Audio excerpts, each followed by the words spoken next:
And this is Good News with Dick Baumbach. Well, Dick, how you doing today? I am doing fine, and we have good news, as you know. Yeah, we have the results, and we didn't get in trouble from the FCC or from any of the parties or anything like that because we didn't divulge anything, even though I think we knew who it was at the time. You want to go ahead and give us the results? Yep. Donald Trump won, and it's a new beginning for America. So we're not going to say too much about who the winner is. That's correct. Because we've had enough of this debate for the last, I want to say 4 years. It seems like my entire lifetime. But we've got good news we want to talk about. Yes, more good news. More good news. I mean, this is the stuff that really matters. I mean, yeah, the election matters, but, you know, it's the stuff that makes you feel really good inside that really matters. This story that we have today, Nadal stops his tennis game so woman can find her missing child. Now, how many football players do you think would do that? I don't know. That's amazing. He's in the middle of a tennis game and he just stops so that she can find her child. And where do you hear who he's in the tennis game with? It was an exhibition tennis match of world champions, and it was in Malcora, and he was playing against Carlos Moya and John McEnroe. Wow! And he basically Nadal happened to look up. Rafael happened to look up in the stands, and he saw this woman just going crazy, gesturing, and he just said, "I'm stopping the game to help the lady." Her little child had wandered off. Oh, wow. Now, I have to ask you a question. McEnroe didn't go nuts over this? McEnroe helped find the child. Wow. He really has changed a lot, hasn't he? Yeah. That ball from New York. Yeah. Wow. That's an amazing story. Now, did they find the child? She found the child, and the game resumed, and everybody was fine. Oh, my. The next story we have is flexible bioglass bandages will heal injuries like never before.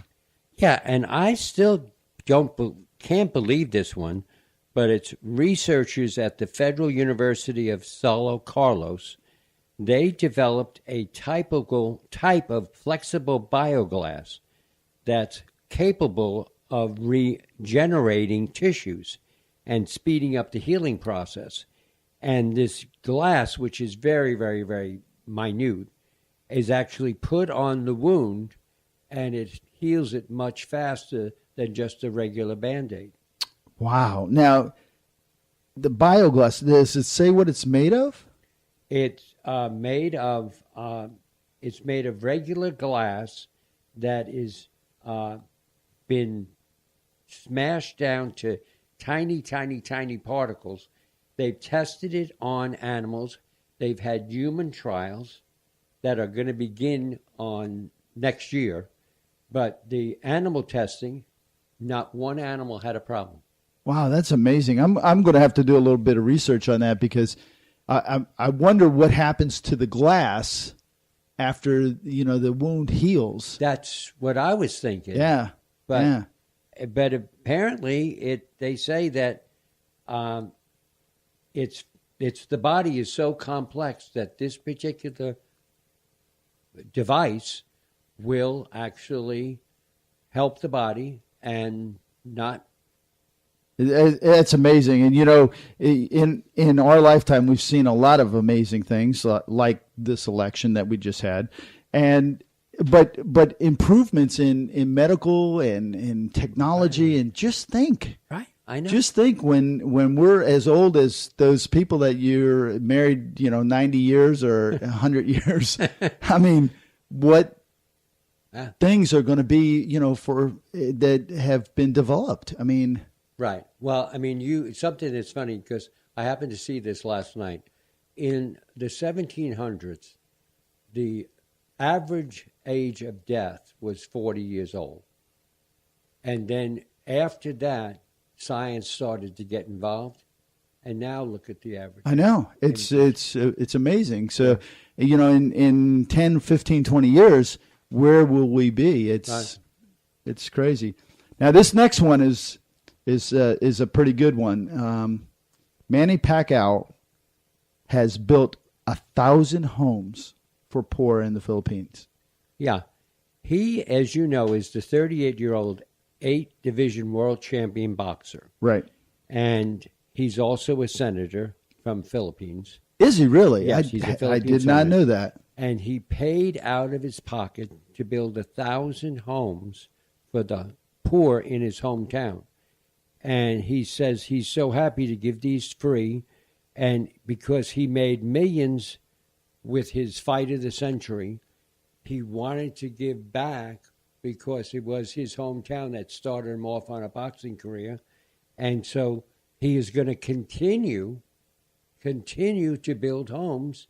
And he says, I'll have money for the rest of my life, but I have to help other people. Wow. And now, when he builds these homes, is he putting a picture of himself inside, like in the living room? No, he's not. He's putting a picture of Jeff Heiser in the room. Oh, man. There's an article I saw a couple of weeks ago. A friend of mine works for a PR firm that represents some big-time football players. And Warwick Dunn gave $50 million to USO. It's amazing. These guys are just giving back and giving back. And it's a really good thing. Makes you feel good to know that there's people like that out there. If you could mention that he could give some to me. And I'm trying for that, but I haven't been successful so far. Well, one other thing. We had good news a couple of weeks ago, my wife and I. We closed on our new house. Fantastic. Yes. It's always a good feeling, regardless of when you do it or where you do it. It's always a good feeling to have your own place. Yeah, it was good news. That's good news. So when are you moving in? We are moving in probably the end of December, beginning of January. Yeah, I'll be out of town then. No. So you'll have to get regular movers. No, actually, we'll use the family. The family, okay. That always works well. I think I've used the family so many times. They see the phone, the ID on the phone, and it's like, okay, no. So thanks so much, and great news this week. Thank you. And this has been Good News with Dick Baumbach.